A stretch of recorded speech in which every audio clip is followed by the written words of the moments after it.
Pastor Pedro e Pastor Edinaldo, por gentileza.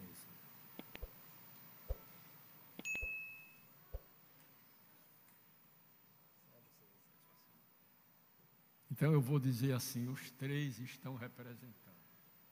Que eu não sei qual é o mais forte, né? É uma satisfação. Convém comunicar aos nossos irmãos que o nosso irmão, ele é deputado estadual pela Assembleia de Deus em Salvador, Bahia. É uma autoridade entre nós. Digam todos assim: foi o Senhor que fez isto. E é coisa maravilhosa aos nossos olhos. Sejam sempre bem-vindos. João Pessoa é um pedacinho do céu na terra.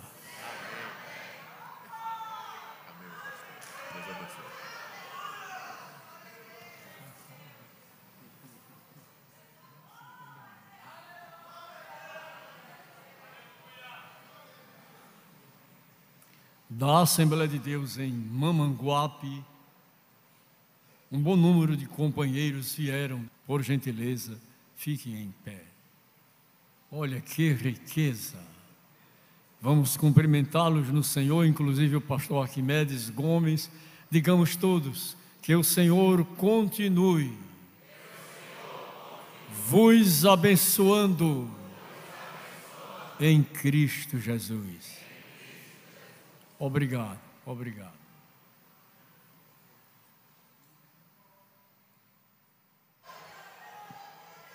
Representando a nossa liderança na Bahia,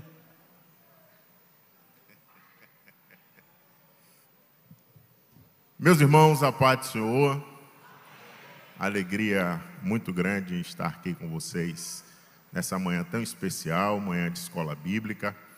Trago um abraço do nosso presidente, pastor Valdomiro, ao pastor Zé Carlos, que ele tem como pastor, como líder, como conselheiro, presidente da nossa querida Umadene. E em tempo também, pastor Zé Carlos, que o nosso presidente, pastor Valdomiro, pediu que reforçasse o convite a essa igreja, a esses obreiros, para a nossa Umadene, que por orientação do pastor Zé Carlos, dos nossos diretores da Umadene, esse ano será lá no nosso estado, na Bahia. Salvo engano, me parece que do dia 7 ao dia 9 do mês de agosto, e os baianos estão ansiosos para receber todos os nossos queridos irmãos aqui nordestinos, mas em especial a igreja a qual é pastoreada por essa grande referência que é o pastor Zé Carlos. Saudar aqui a todos os nossos queridos diretores, obreiros, as nossas irmãs, e dizer que a Bahia vai muito bem, e a gente louva a Deus por isso. Nosso presidente gostaria muito de estar aqui com vocês, mas não foi possível por conta da sua programação, da sua agenda ali no nosso estado, mas enviou a mim, pastor Pedro, que pastoreia uma das nossas igrejas ali na cidade de Uruçuca, é pastor da Assembleia de Deus em Uruçuca, e o pastor Edinaldo, que é pastor da Assembleia de Deus em Mutuípe. E nós estamos aqui como 3 diáconos, enviados ali pelo pastor Valdomiro, para estar aqui ajudando naquilo que for necessário, essa igreja tão abençoada. Dizer que, como disse o pastor Zé Carlos, aqui em João Pessoa é um pedacinho do céu. Lá na Bahia também é um pedacinho do céu muito abençoado. Como o pastor também falou que nós servimos ao Senhor ali como deputado estadual, eu sempre digo, pastor Zé Carlos, que falo isso com muita responsabilidade. Estou exercendo meu 3º mandato como deputado estadual, e eu sei que não é por merecimento meu, mas eu sei que é pela graça de Deus e fruto também da unidade da nossa igreja, que me reconduziu mais uma vez para que possa estar servindo ao Senhor como representante da Igreja Assembleia de Deus na Assembleia Legislativa do meu estado.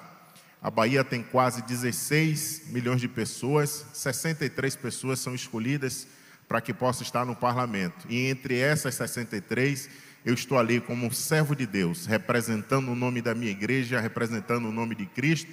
E por onde eu passo, eu sempre renovo o pedido de oração em meu favor, para que Deus continue me usando e eu continue sendo uma bênção no local que Deus estabeleceu e no tempo também que Deus estabeleceu para que ali eu esteja. Falo isso não por mérito meu, mas sim por graça e misericórdia de Deus. Eu fui o 5º deputado estadual mais votado do estado da Bahia e, pastor Zé Carlos, eu fui o único deputado estadual votado nos 417 municípios do estado. E eu sei que tudo isso eu atribuo a Deus e à unidade da nossa igreja. Então, continue orando por mim, orando pelas minhas atividades, orando pela convenção ali no nosso querido estado da Bahia. E, mais uma vez, dizendo que estamos lá de braços abertos para receber todos os nossos queridos irmãos. Eu não sou muito de pregar, sou um jovem ainda que estou amolando a ferramenta. E ainda mais falar alguma coisa na igreja que é pastoreada pelo pastor Zé Carlos é muito difícil. Mas pedir aqui a Deus só que me dê graça para que eu possa dar uma rápida saudação e voltar ao meu local ali para que continue ouvindo o pastor Zé Carlos ou a quem ele orientar, para que eu continue amolando essa ferramenta para continuar colocando em prática. Mas abra comigo a sua Bíblia no livro de Êxodo, capítulo 17, apenas 3 versículos, o versículo 9, o 10 e o 11. Êxodo, capítulo 17, a partir do verso 9. Louvar a Deus e agradecer a companhia do meu amigo pastor Pedro, pastor Edinaldo. Nós estamos, pastor Zé Carlos, ali passando uns diazinhos em Recife com as nossas famílias, e aí pedimos licença à esposa e aos filhos para que viesse aqui hoje cumprir uma orientação, uma determinação que o nosso presidente nos estabeleceu. Diz assim a Bíblia: pelo que disse Moisés a Josué: escolhe-nos homens e saia para a peleja contra Amaleque. Amanhã eu estarei no cume do outeiro, e a vara de Deus estará aonde? Vamos lá de novo. Amanhã eu estarei no cume do outeiro, e a vara de Deus estará. E fez Josué como Moisés lhe dissera, pelejando contra Amaleque. Mas Moisés, Arão e Ur subiram ao cume do outeiro. E acontecia que quando Moisés levantava suas mãos, Israel prevalecia. Mas quando ele abaixava suas mãos, quem prevalecia?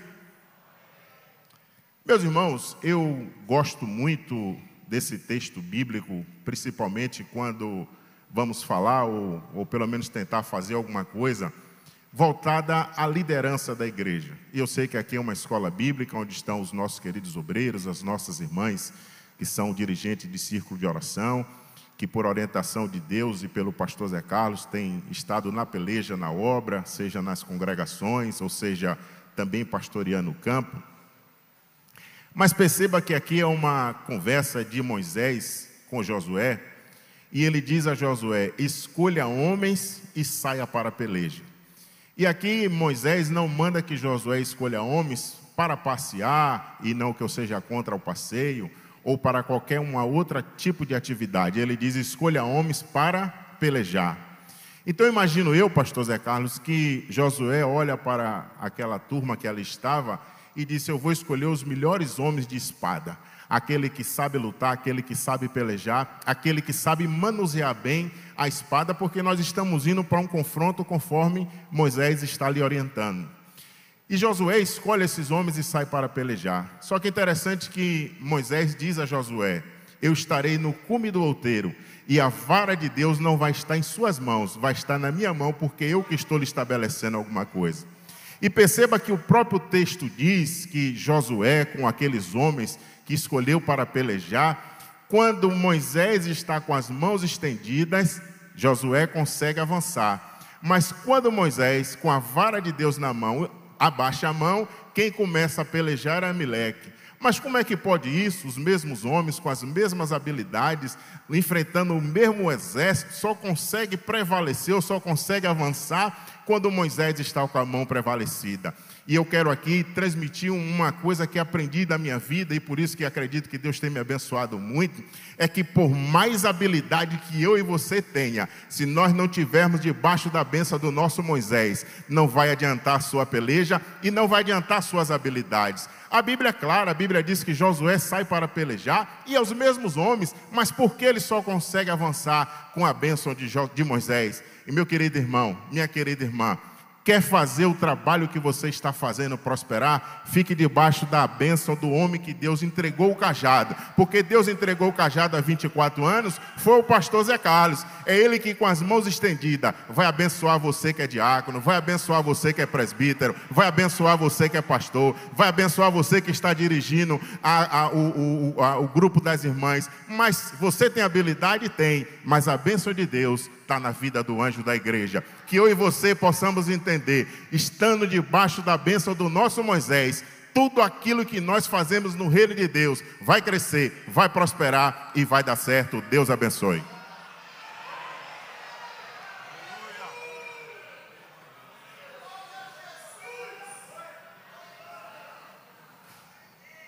Estaremos também ouvindo o pastor Pedro Inês, que veio em companhia do pastor Samuel.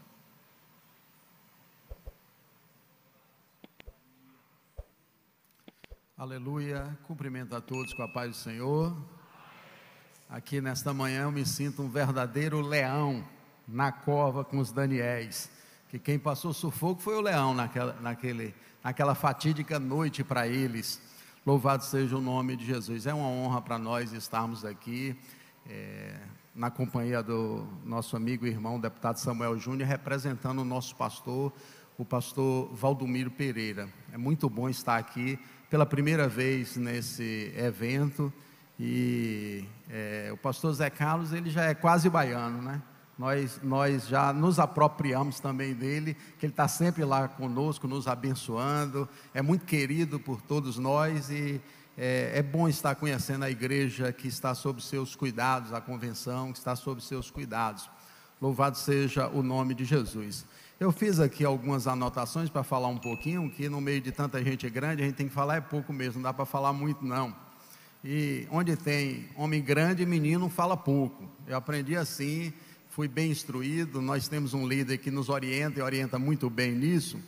Provérbios capítulo 10, versículo 9, eu tenho dificuldade de evangelizar quem não é crente. Eu fui chamado para evangelizar crente, então a palavra é sempre dessas agradáveis como essa aqui.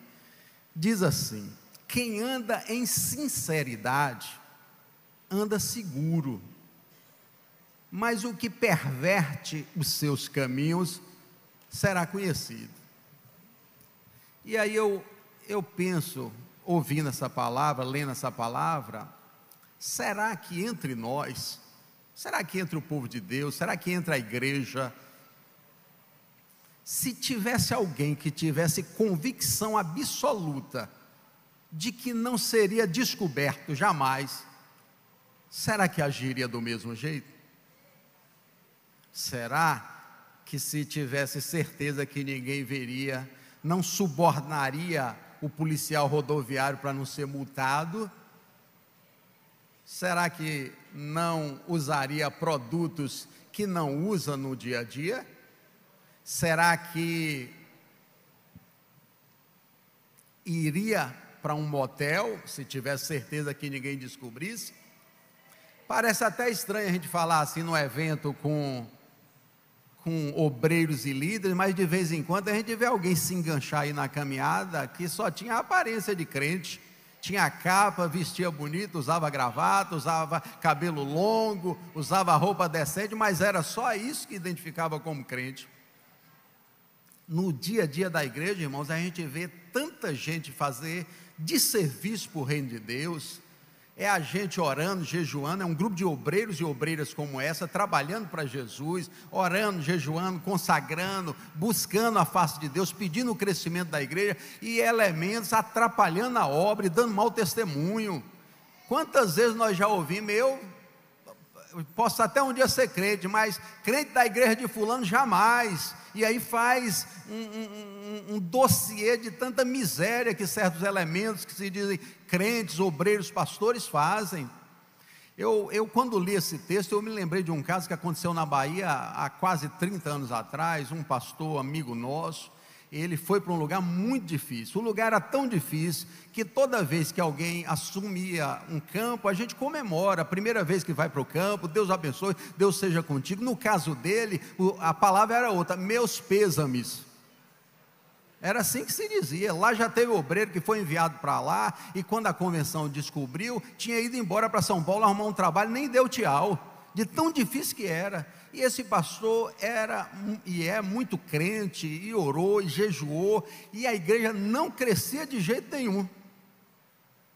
E aí ele perguntou a Deus: Deus, por que essa igreja não cresce? Onde é que está o erro? Aí Deus falou: a igreja está sob maldição. Como assim a igreja sob maldição? A igreja de Cristo.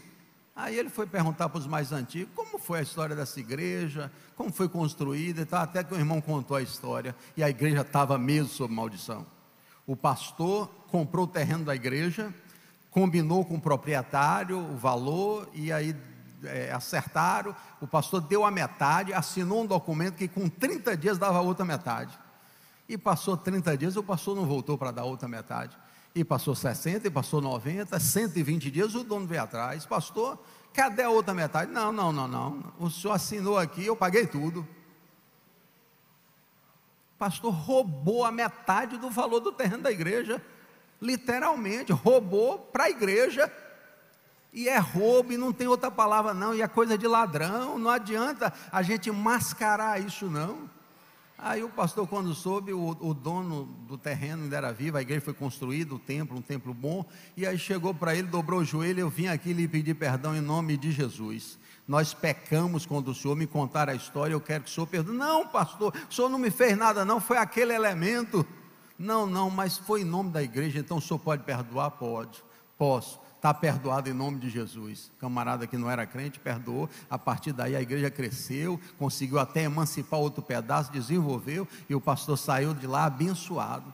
Mas tem gente assim, irmãos, que se esquece que nós temos um dono. Eu louvo a Deus que a Bahia vive uma bênção na área do caráter entre os seus pastores. O pastor Valdomiro é um líder à moda antiga. Eu lembro que um pastor estava negociando um carro com outro pastor, e aí ele não tinha feito negócio com esse elemento nunca, e perguntou para alguém: será que é de confiança? Que ia vender o carro sem nenhum papel para pagar algumas parcelas depois. Aí o camarada diz assim: pode vender, não é um não, venda 100 carros para ele. Você conhece ele? Eu não conheço ele não, nunca fiz negócio com ele não. Mas por que você diz? Porque hoje em dia o nome do pastor Valdomiro é a garantia que ninguém vai ver a cá, que se chegar alguém e falar com ele, ele arranca o camarada da igreja. Não pode estar na frente do trabalho quem anda atrapalhado, com enrolada, com desonestidade, com descaração, não. A gente tem que ser a diferença, irmãos. É para a membresia da igreja olhar para cada um de nós que está aqui e se espelhar e dizer: eu quero ser desse jeito. A Bíblia diz que vai morar no céu aquele que jura e que não muda, ainda com dano seu. Nós temos que aprender a valorizar a sinceridade.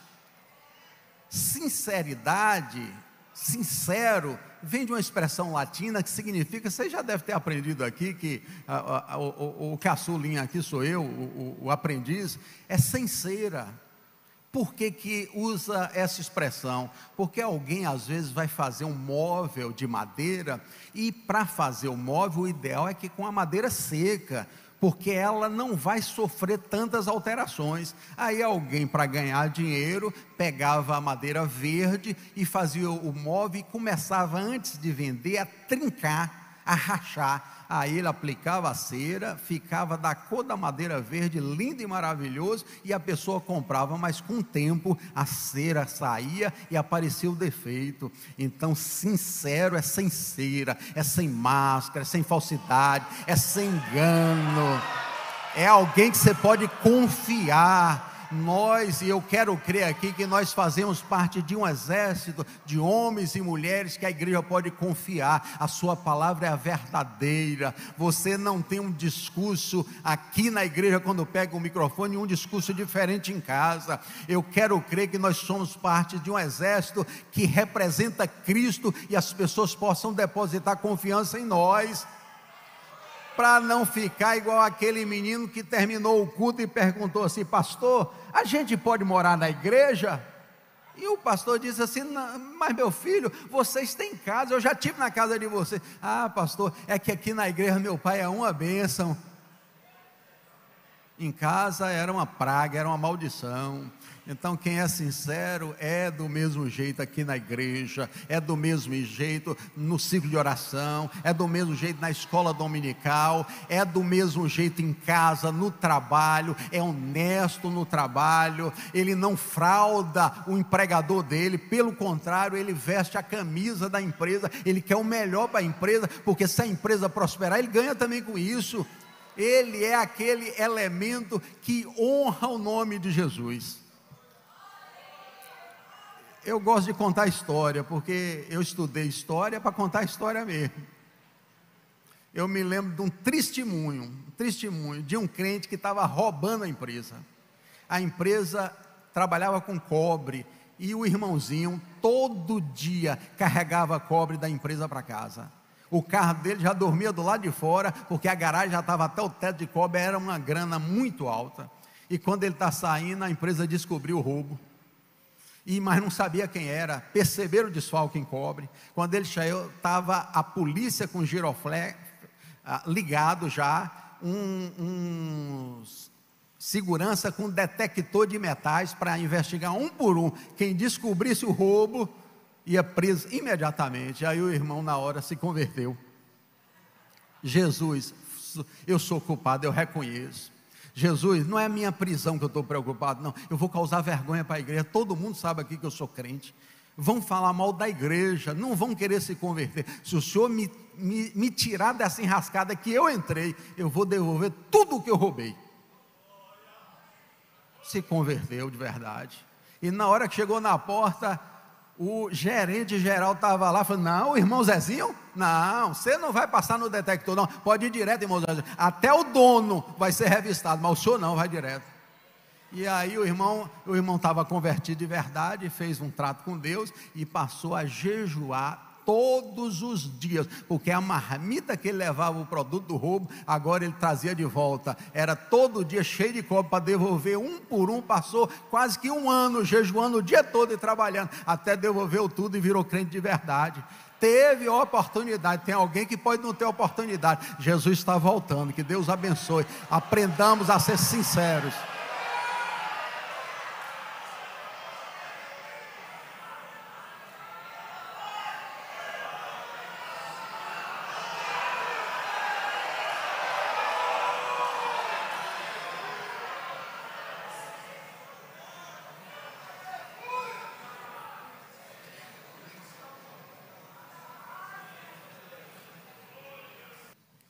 Pastor Edinaldo.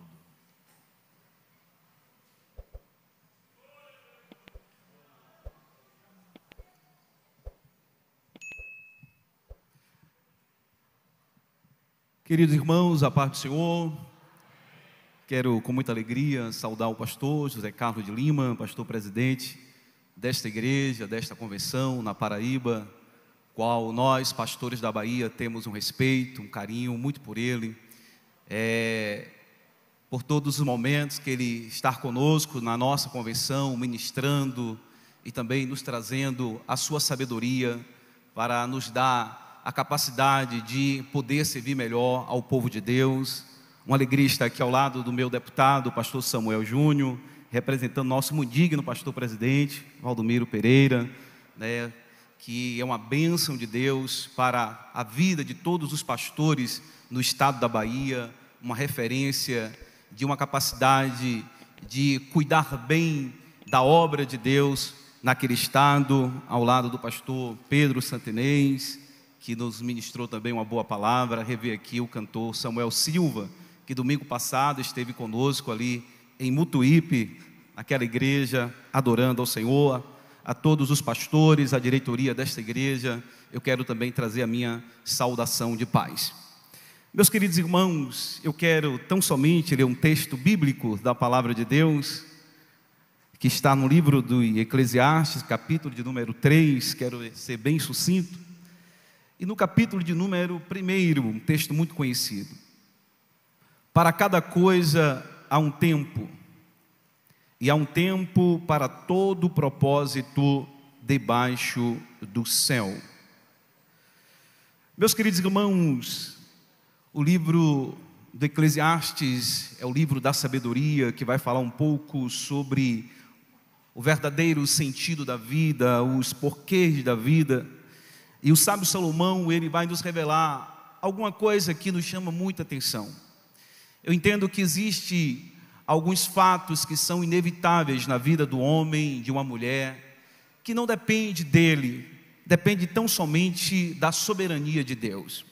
E o primeiro fato que eu entendo que está dentro da soberania de Deus e que não depende da vontade do homem é o seu nascimento.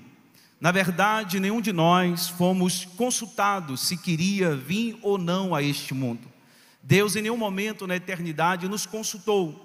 Estamos aqui porque foi um propósito de Deus. Foi Deus que determinou em algum tempo que eu e você viesse aqui a esta terra. E ao nascer existe um propósito de Deus para as nossas vidas. Esse propósito é muito claro. Deus nos trouxe nesta terra para amar a Deus, servir ao nosso próximo e fazer a sua obra. Realmente ser este porta-voz das boas novas de salvação a todos aqueles que ainda não conhecem Cristo como seu Salvador.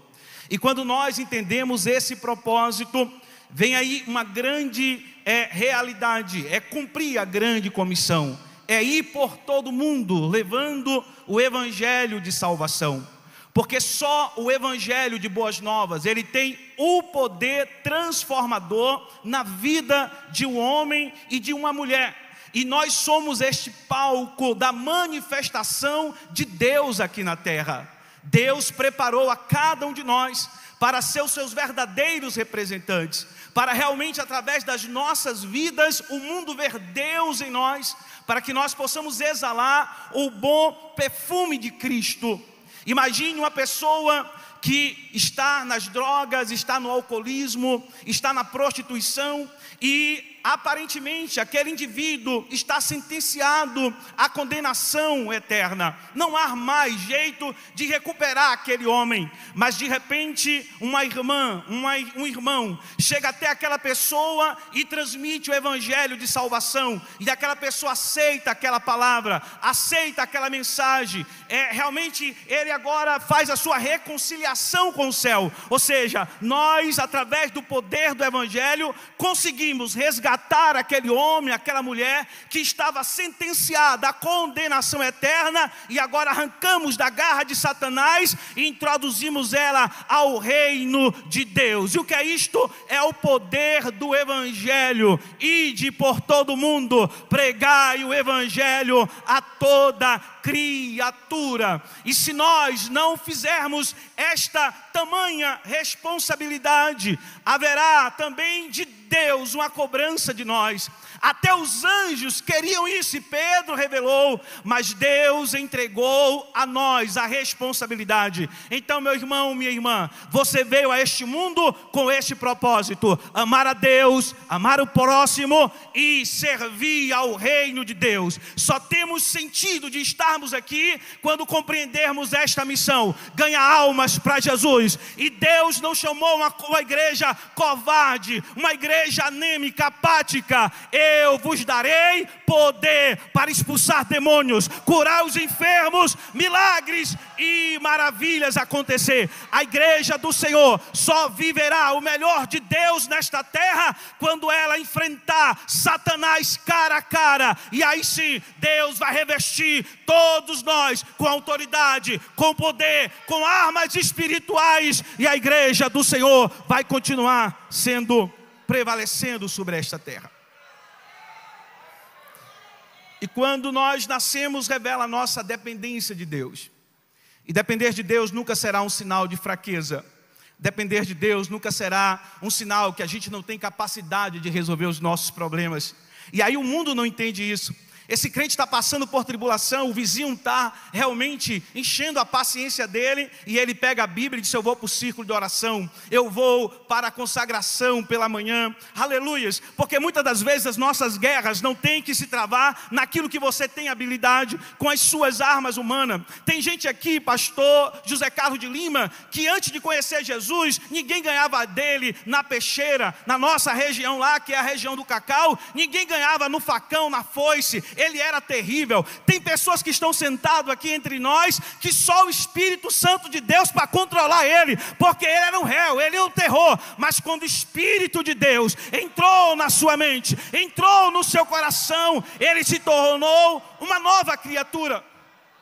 E não é porque você não tem capacidade de resolver, porque alguém lhe afrontou, porque alguém lhe humilhou, porque alguém falou algo acerca de você. Muitas das vezes você abre mão da sua própria razão para que o nome do Senhor seja glorificado na tua vida.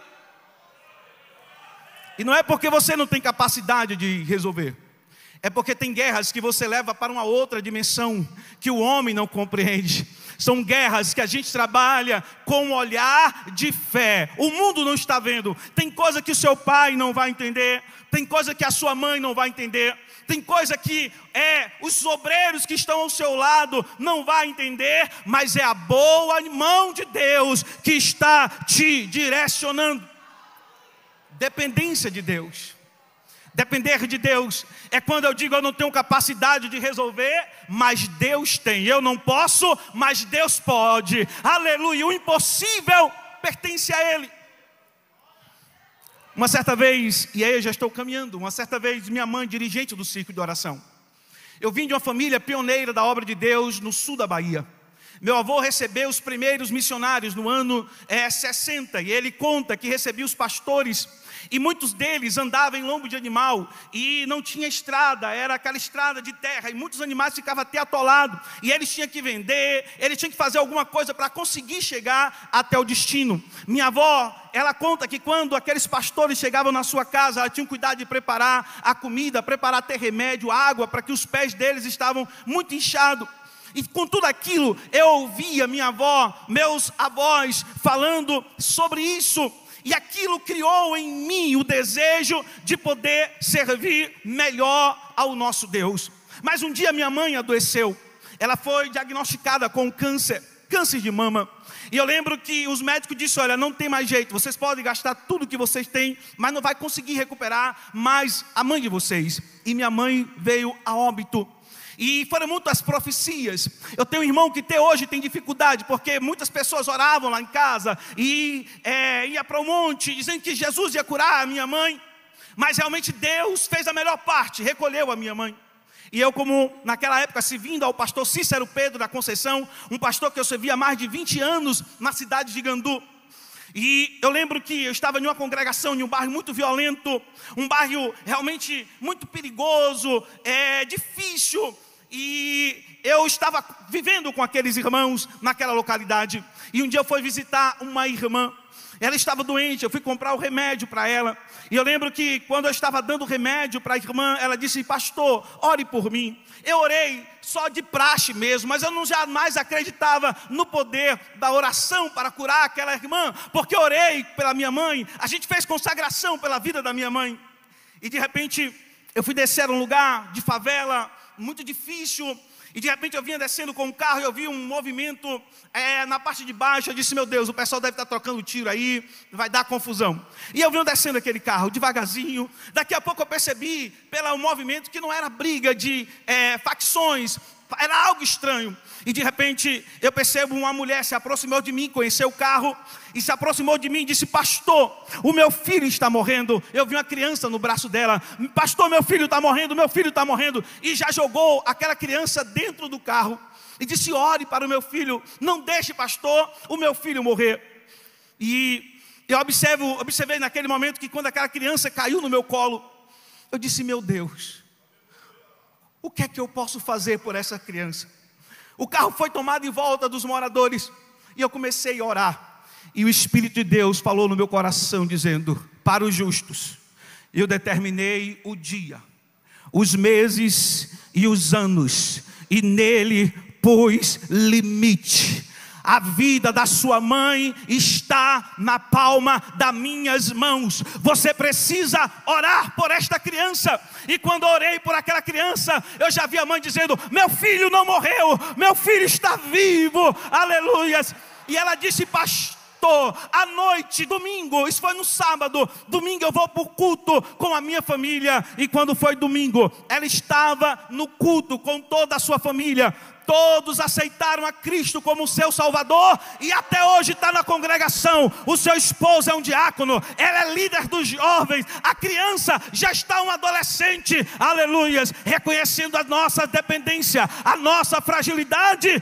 Deus fará aquilo que você não pode fazer. A sua vida está na mão de Deus, o seu ministério está na mão de Deus. Mesmo que tudo pareça que está dando errado, o céu está dizendo: eu não perdi o controle da situação. Você nasceu para isso, para amar a Deus, amar o seu próximo, servir a igreja e depender de Deus. Que Deus abençoe a todos. Continue orando por nós na Bahia. Continue orando pelo nosso pastor presidente, o pastor Valdomiro Pereira, e toda a mesa diretora da nossa convenção. Muito obrigado ao pastor José Carlos.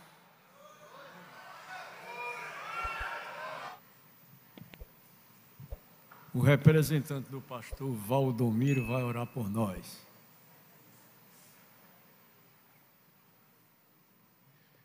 Irmãos, eu vim para ser abençoado pelo pastor Zé Carlos, né?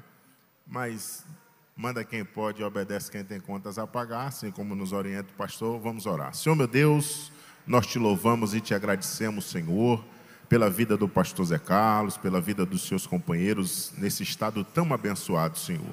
Te louvamos pela vida da tua igreja que hoje esteve reunida, ouvindo a tua palavra, Senhor, amolando uma ferramenta para que continue colocando em prática tudo aquilo que o Senhor tem para esse estado tão abençoado. Te pedimos um almoço abençoado e que o Senhor também continue usando os palestrantes, as pessoas que irão ministrar na tarde, Senhor, e também no culto, e que o Senhor continue abençoando essa igreja de forma maravilhosa. É o que nós te pedimos e te agradecemos. Amém. Pastor Josué Gomes estará impetrando a bênção dos apóstolos.